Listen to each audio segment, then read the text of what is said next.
Fox 35 Storm Team meteorologist Brooks Garner here with me now. And Brooks, the chances are increasing that we'll see Ernesto here soon. That's right. Out in the Atlantic, we've got a tropical wave, which is showing signs of development. We'll take a look at it in a second. But it's one in a string of many of them that are going to develop. They're going to likely develop and become named systems. We're entering the busiest time of the hurricane season. You know, we're getting done with Debbie. Debbie's now considered post-tropical. It's bringing flooding rains to upstate New York, Pennsylvania, mountains of both Poconos, the Adirondacks, and also up into the White Mountains of New Hampshire and Green Mountains of Vermont. So a lot of flooding. Debbie remembered for the flooding. It's also remembered for the storm surge. Check out this view of Annapolis, Maryland, with a 3 to 4 foot storm surge in progress right now. This is Dockside Boulevard, which is right on the water. As you can imagine, you can see the sailboat masts kind of bouncing there. But that is supposed to be a dry sidewalk, and those businesses are flooded. So there are impacts from a non-tropical system, water surging up all the way to the top of the Chesapeake Bay, thanks to the winds out of the southeast, keeping the tide from going out and piling water. So it just shows you the far reach of these systems, which is why they're so impactful. It's not a matter of where exactly the system tracks. It's a matter of its broad reach, which in this case goes out for several hundred miles. Case in point, Annapolis, Maryland right now at the waterfront there is experiencing a storm surge. Well, as far as what's going on out in the tropics, yes, so here's the big picture. We're going to zoom down to the next tropical wave, which is forecast to develop into a tropical depression early next week as it approaches the Leeward Islands, which is kind of near like the British Virgin Islands, St. Croix, Puerto Rico, as a tropical depression or tropical storm. Right now, it's a vigorous tropical wave. It's a lot more vigorous than Debbie was at this stage. Debbie was like a shadow at this point. There's no deep convection. So this one's got a head start on Debbie, which could have implications on its track. So let's go forward in time here and get the latest. The National Hurricane Center new for this hour is declaring, instead of it just being a 50% chance, it's now a 60% chance. It's likely to develop, and it could develop anywhere inside of that orange shaded area. This is not a cone. That's just a development potential. But it's obviously kind of close to our neck of the woods, so we got to watch this one carefully. And Ernesto would be the next name on the list.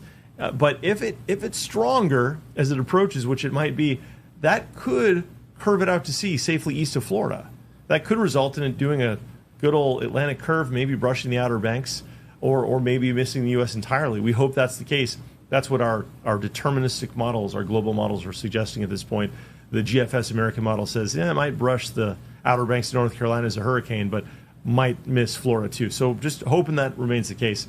Let's look at our computer model in the next frame and take a look at what's going on. So this shows us future tropical winds. The green is winds of 20 miles an hour. And putting this in motion, you can track the tropical wave as it moves from east to west. And I've faded on the words potential future Ernesto, because it looks like by the time we get into Wednesday and Thursday of next week, about a week from today, a little less than a week from today, we could have a tropical storm or a minimal hurricane.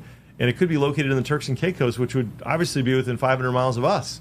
So this is going to raise a lot of eyebrows and put us on watch for not this coming weekend, but next weekend, around August 17th to August 19th, for a potential tropical system impacting Florida. That said, if today's global deterministic computer models, I know it's a mouthful, are right, this thing's going to curve away, maybe at worst brushing the Outer Banks. This may become what's called an invest. Later on today, it's when the NHC, the National Hurricane Center, says we're going to investigate this thing. They slap a label on it, and then they run computer models for based on where they think it's located and based on where they think it's going. So hopefully by this weekend, we'll have an idea based on those invest models of a better idea. But at this point, Garrett, we're looking at what are called the ensemble models. And the ensemble models bring this anywhere from Florida way out into the middle of the Atlantic.